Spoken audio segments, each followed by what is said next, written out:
Welcome to 2024. I almost died on my way in here. That's why there haven't been any videos. I'm still a little bit ill, as you could probably hear. But today we're going to talk about what I want to see in 2024 from Valorant. But let's start off with some things that we actually know will be coming at some point. Don't know if it's 2024, but all the way back at the start of 2023, we heard this from Riot. Okay, what else? We are continuing our work on bringing Valorant to new platforms. It's going slower than we'd hoped. Probably slower than you'd hoped, but we want to get it right. So yeah, Valorant at some point will be coming to consoles and mobile, and obviously if that is in 2024, that will be a very big deal, of course. Not so much probably for most of you who are watching this video, because of course if you're already playing Valorant, you know, it coming out on console might not have that much of an impact on you, as it wouldn't really have that much of an impact on me, but of course for many millions and millions of people out there, that would be a very big deal. And I actually think that Valorant would slap on console, to be honest. Like, I'm picturing like 14, 15-year-old version of me, you know, who is a console gamer exclusively, and I'm like, I would have played this game. I would have played this game a lot, and so I actually think that that is a very big deal, to be honest, in terms of the amount of people that it will bring to the game. Obviously, how they incorporate, you know, console into the game, will it be crossplay? You know, how does it work? How much aim assist is there? Those kind of things are obviously, we'll have to see, I guess. But if that does come in 2024, obviously that would be a very, very, very big deal.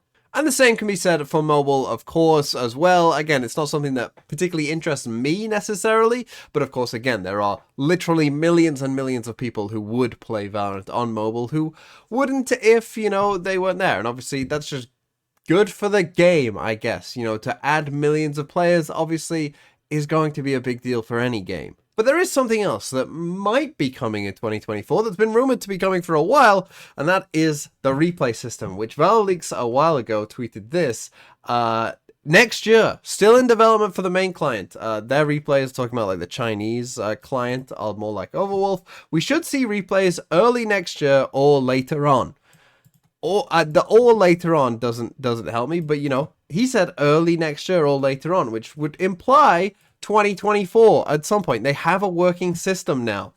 And again, obviously a replay system, I mean, let's start from a selfish point of view for me.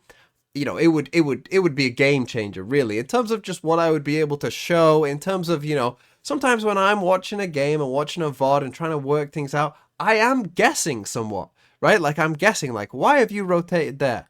I don't quite know, right? Because from the map, it's difficult to tell. Like, what have you heard? What have you seen? You know, sometimes with the UI, you're trying to piece together all the bits of utility that everyone's used, you know, whereas obviously with a replay view, you could just see what they did, right? And it would be very clear, like, oh, that's why you rotated. That's why you did this, right? It would be much, much more clear for me to understand the game, but also to then show in my videos as well. And obviously the content side of things would obviously increase a lot from any kind of replay viewer. But of course, for everyone who plays the game and wants to get better, it would of course be a very big deal as well.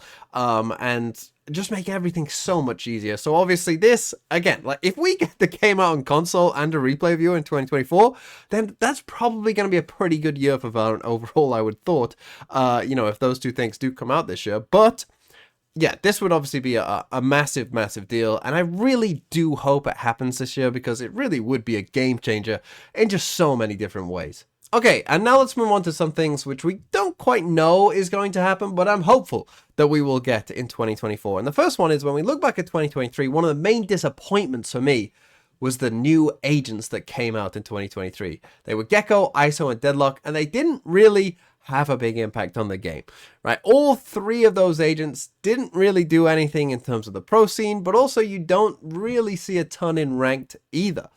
You know, they just didn't have a major impact on the game. And so for 2024, I'm hoping that we do see some agents that come out and will have some kind of impact. Now, when it comes to Deadlock and ISO in particular, you know, both those agents probably weren't going to see a ton of play at the pro level, just because of the type of agents that they are, right? A non-movement duelist and a barrier sentinel, unless they were really, really strong, probably weren't going to be, you know, at the top of the pro meta.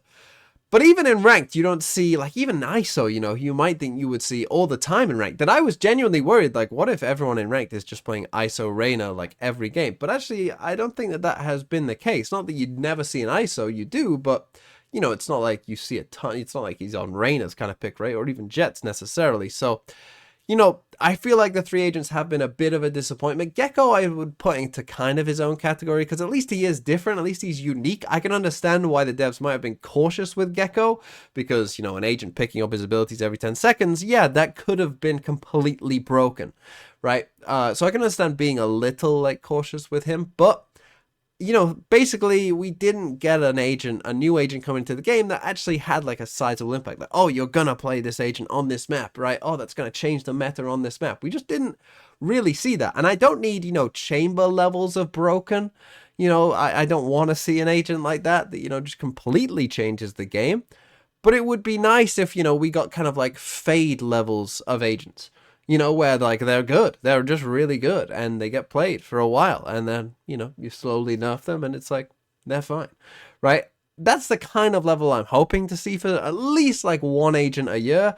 This year, though, we really didn't get that. Another thing I'd like to see is bolder live balance. We got a lot of patches like this. You know, this is one of the recent patches with the Gecko and Sky changes, but like we got quite a few of these this year where it's like, just like a quick little like, oh, here's a buff, here's a nerf, you know, just like quick little buff and nerf.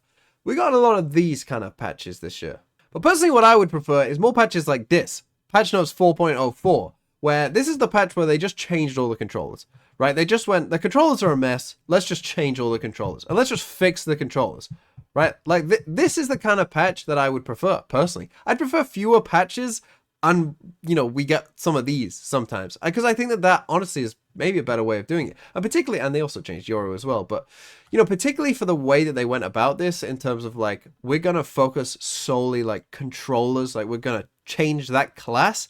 This is the kind of stuff that I would like to see more of, where, you know, like the duelist class has been broken for how long, right? Can we get one of these for the duelist class, right? The Sentinel class for most of this year could have used with one of these patches as well, right? Of course, now with the Cypher buff, it's kind of like maybe a bit better, but still, there's still definitely things to fix, right? And the thing is, after this patch, you know, obviously we got introduced with Harbor as well, and sure, Viper is kind of her own like unique problem that doesn't necessarily fit into this, but other than Viper, right, the other 4 controllers are all unique. They all have their own place in the game. They all feel fine to play at different points, right? You can find success with them. And that was after this patch, right? Before this patch, the controllers were a mess, right? But after this patch, the controllers have generally been probably the healthiest class. Obviously, Viper is kind of a bit of an exception, but, you know, all of the controllers fit into the game and don't feel like, oh, I can't believe I'm having to play this terrible controller. You know, they all feel like they have a decent place, and I'd like to see more balance patches like that where, you know, we end up with like healthy classes and we get kind of meaningful big changes rather than just like a little splash here and a little splash there. Because again, like when you've got as many agents as we do now, obviously when you just like change 1 or 2 agents, if it's not in a significant way, it's not really going to make much of an impact because there's a lot of agents now that are competing for the same spaces, right? So you have to kind of be a bit bolder with what you're doing if you actually want to make a change. And of course, I understand that you don't want to break the game. You don't want to, you know, make something completely broken, sure. But I feel like that as obviously the knowledge of like what is good in the game, you know, goes further and further on, I feel like actually the devs are less likely to make that massive overstep because they probably have a decent understanding of like what is actually going to make something broken. And the final one here is just a little call out to all the pro teams. Stop being so bloody boring. Start doing something in your own way for once. I'm sick of watching all these mirror comps on all of these different maps because you've just copied what the best team has done and you therefore think, well, this must just be the best thing because the best team has done it. No, that's not how it works. And especially when in this game in particular, one of the most consistent best teams in the world, Paper Rex, play in a ridiculous style and play ridiculous comps compared to what most people do and still find success with it, but everyone just shrugs their shoulders and go, oh, well, that's just Paper X, that's what they do, but we could never do that, surely. No, we must stick with what's normal and boring. Well, why couldn't you do that? Do you not think that Paper X gain an advantage in most of their games because they are so different, because they play so many different comps to everyone else? Do you not think that that gives them a slight edge that people can't practice against those kinds of things until they actually play Paper X? Do you not think about this? Like, please, some of you, I know some of you out there must have a creative bone in your body. Let that out. Let that take over. Let the juices flow and come up with some really interesting stuff, different stuff, weird stuff. And maybe you won't be such a mid-team again because you're just copying what the best teams are doing, but then you just can't do it as well as the best teams do. And so, that's it. That's what I'm hoping for 2024. I'm also hoping to get better at some point. I mean, God, if I'm this ill the whole year, can you imagine? That would be a bad year. But yeah, let me know in the comments down below what you want to see for 2024. And I hope you have a happy new year and 2024 is not a disaster.